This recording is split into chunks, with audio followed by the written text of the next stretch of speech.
आज भारत इनोवेशन के रास्ते खोज रहा है तो पाकिस्तान इन्फिल्ट्रेशन के नए रास्ते खोज रहा है।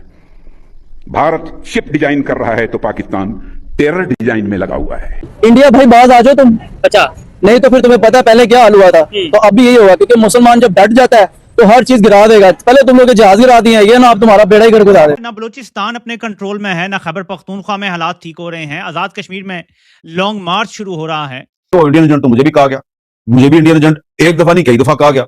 तो आपके इंडियन एजेंट कहने से कोई इंडियन एजेंट तो बनता नहीं। मकबूल भट्ट को भी इंडियन एजेंट कहा गया।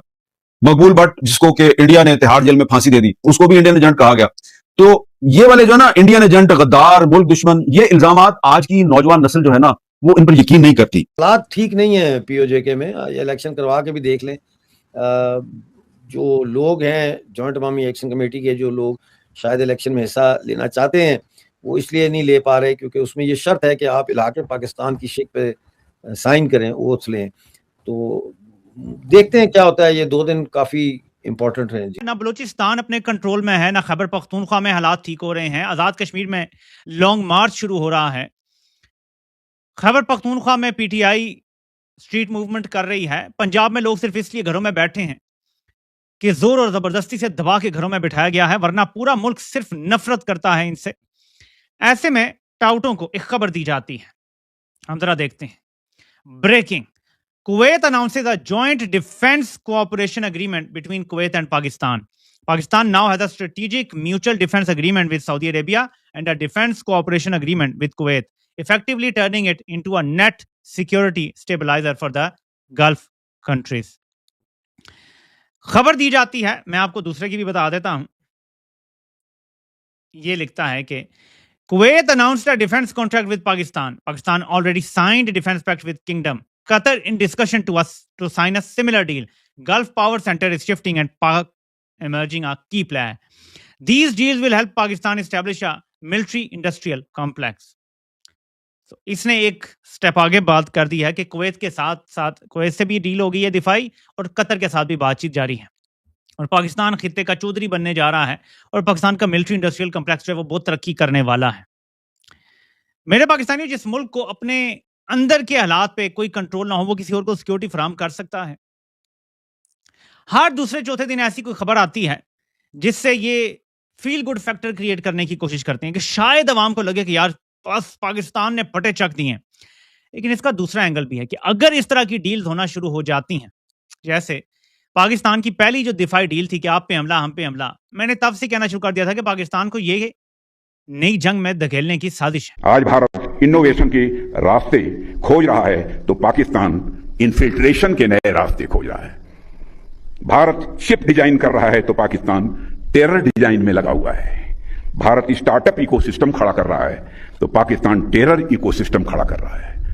भारत से भी कंडक्टर्स बना रहा है तो पाकिस्तान सुसाइड बॉम्बर्स तैयार कर रहा है। भारत स्पेस मिशन के लिए जाना जा रहा है तो पाकिस्तान प्रॉक्सी मिशन चला रहा है। भारत अंतरिक्ष में सैटेलाइट्स भेज रहा है तो पाकिस्तान आज भी आतंकवादियों को सीमाओं के पार भेजने में लगा हुआ है। भारत दुनिया को सॉफ्टवेयर दे रहा है तो पाकिस्तान दुनिया को स्लीपर सेल्स दे रहा है। हालात ठीक नहीं है पीओजे में। ये इलेक्शन करवा के भी देख लें। जो लोग हैं जॉइंट अवामी एक्शन कमेटी के, जो लोग शायद इलेक्शन में हिस्सा लेना चाहते हैं वो इसलिए नहीं ले पा रहे क्योंकि उसमें ये शर्त है कि आप इलाके पाकिस्तान की शिक पे साइन करें, ओथ लें। तो देखते हैं क्या होता है। ये 2 दिन काफी इंपॉर्टेंट है। नहीं है कि इसको सूबा बनाया जाएगा, गिलगित बल्तिस्तान को भी सूबा बनाया जाएगा। कभी कहते हैं उसको 5वां बनाएंगे, कभी कहते हैं इसको 5वां बनाएंगे। सूबा मेरा ख्याल है पीओजे को शायद ये ना बनाएं। इनकी कोशिश होगी कि इसके 3 हिस्से कर दिए जाएं और केपीके पंजाब में इनको जम कर दिया जाए।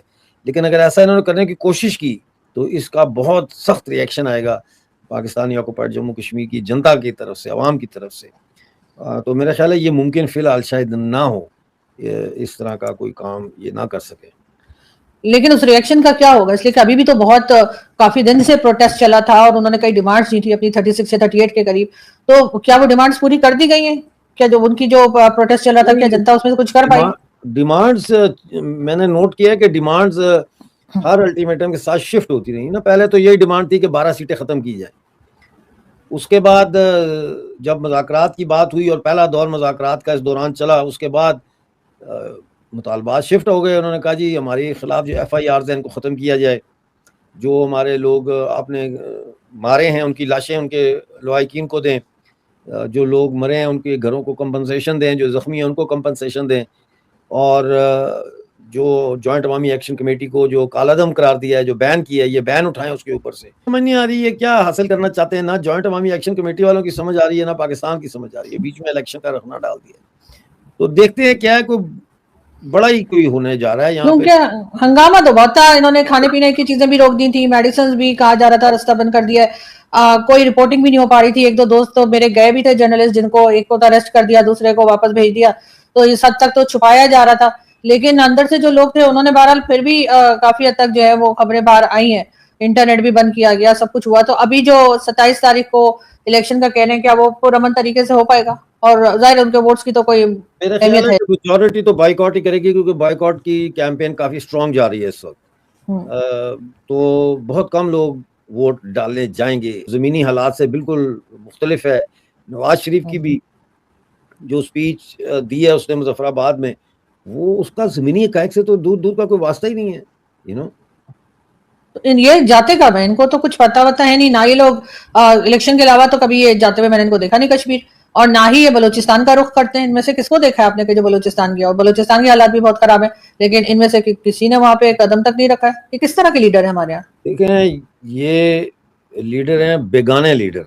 ये पहले ये था कि पाकिस्तानी जो सो कॉल्ड आज़ाद कश्मीर है, यहाँ के लोगों के अंदर पाकिस्तान के खिलाफ नफरत नहीं थी। एक आज़ादी का था कि हाँ आज़ादी होगी, ठीक है आज़ादी होनी चाहिए, लेकिन नफरत नहीं थी, ठीक है ना।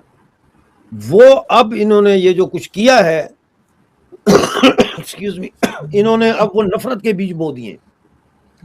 अब POJK के अवाम जो है वो पाकिस्तान से, पाकिस्तान के जर्नैलों, पाकिस्तान की रियासत, पाकिस्तान के सियासतदानों से, हत्ता कि पाकिस्तान की जो क्लर्जी है, जो मजहबी जमातों के लीडरान हैं, उनसे भी सख्त मुतनफ़र हो चुकी है, सख्त मुतनफ़र हो चुकी है।